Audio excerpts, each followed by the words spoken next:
E Luiz, assim, você então tá me contando como você foi atropelado pelo amor de Deus. Isso. E daí, a partir disso, tu foi lá e entende. Pô, tá bom, então fala, esse livro aqui que fala de Jesus, a Bíblia.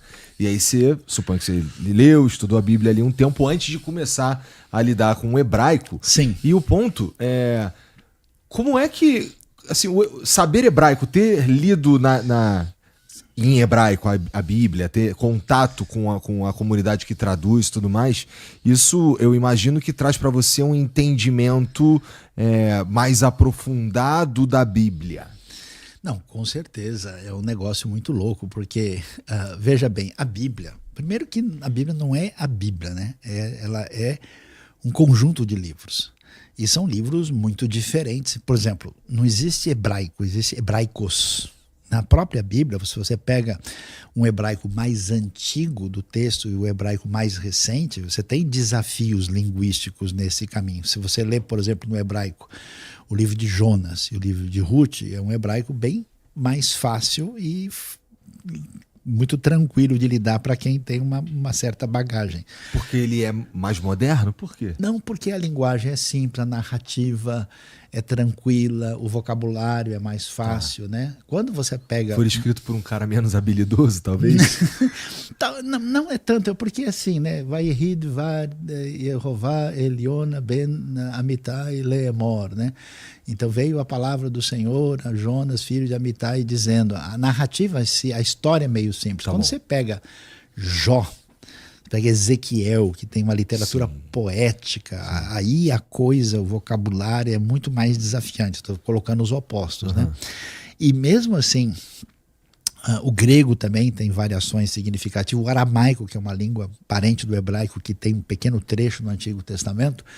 Então, quando você estuda, não é só essa questão linguística, você entra num outro mundo, numa outra realidade, num outro contexto, numa série de elementos que, assim, porque a língua não é que você tem palavras diferentes da sua, você tem todo um recorte da realidade, você tem uma cosmovisão, você tem todo um ambiente, né? E aí, associando isso ao entendimento que você tem por causa da arqueologia, né? Você vê a questão histórica, geográfica, cultural, contextual, aí você fala, poxa, quer ver um exemplo bem simples?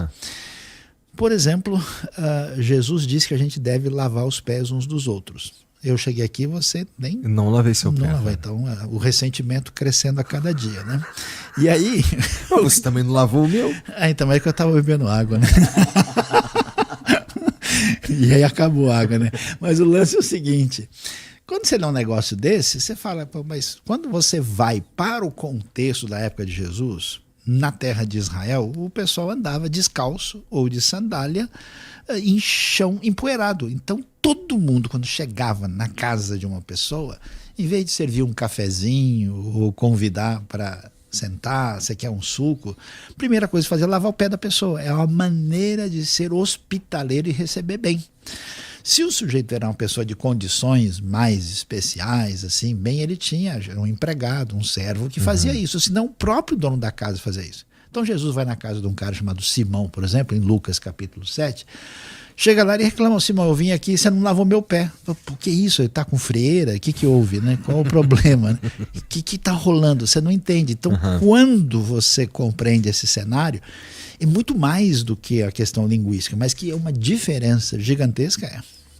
Mas do ponto, assim, existe alguma coisa que... E aqui eu tô falando do ponto de vista linguístico. Esse do contexto geral, eu suponho que teólogo, estudar teologia, estudar a religião cristã, de uma forma geral, você acaba pegando isso, né? Você meio que estuda isso para valer. Agora, do ponto de vista linguístico mesmo, assim, do que está escrito, a tua percepção da Bíblia e coisas que você acreditava ter entendido mudaram quando tu... Ah, sim, com certeza. Com certeza muda. Por quê? Porque você percebe... um exemplo, né? Você percebe que certas coisas que você entende dentro do contexto da língua portuguesa, quando você lê no hebraico, ela tem matizes e perspectivas diferentes. Um exemplo bem doido, assim, para a gente realmente ficar maluco, é que a gente está acostumado a uma construção verbal baseada em tempo. Então você fala, eu conjuguei o pretérito perfeito, o imperfeito, o futuro, o presente. O hebraico não é assim. O tempo é secundário.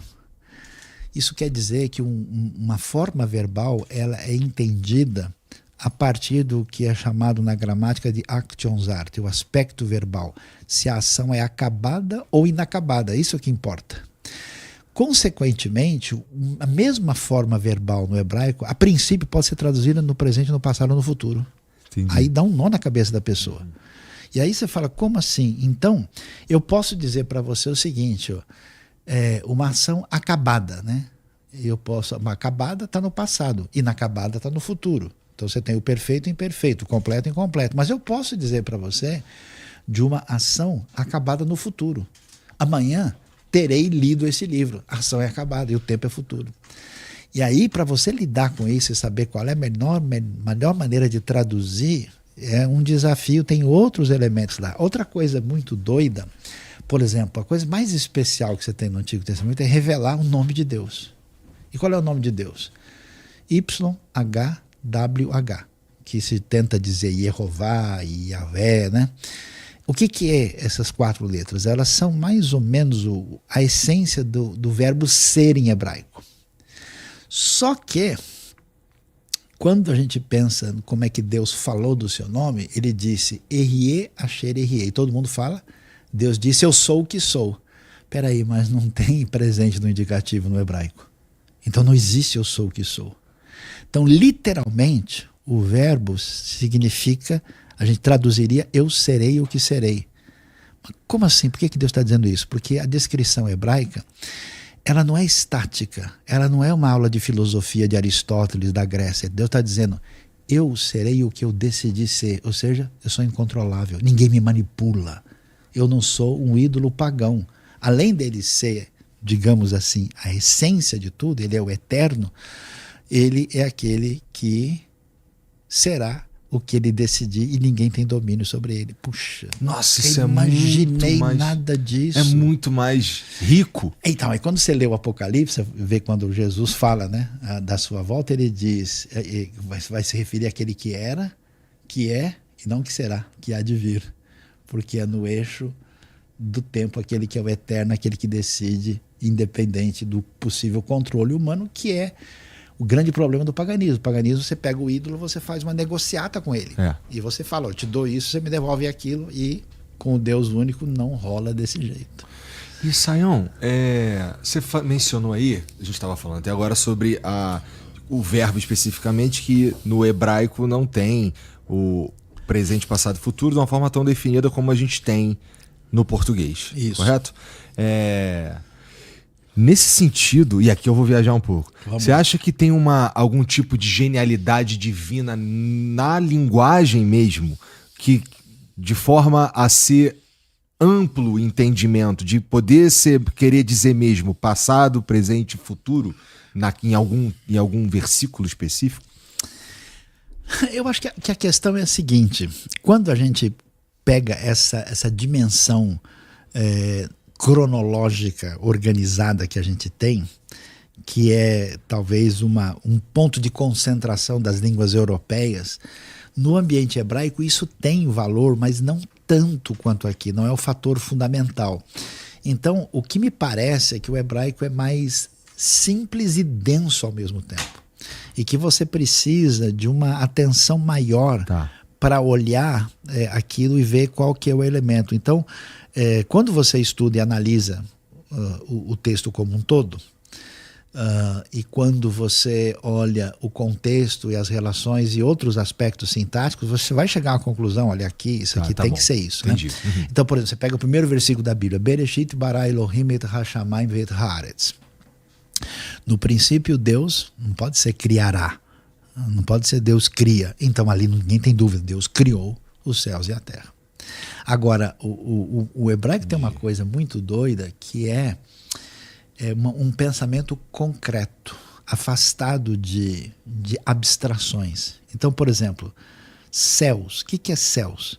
Céus é Shamaim. O que é Shamaim? Sh é fogo, Maim é água. Você olha para o céu, ou está descendo água, ou parece que está pintado de fogo.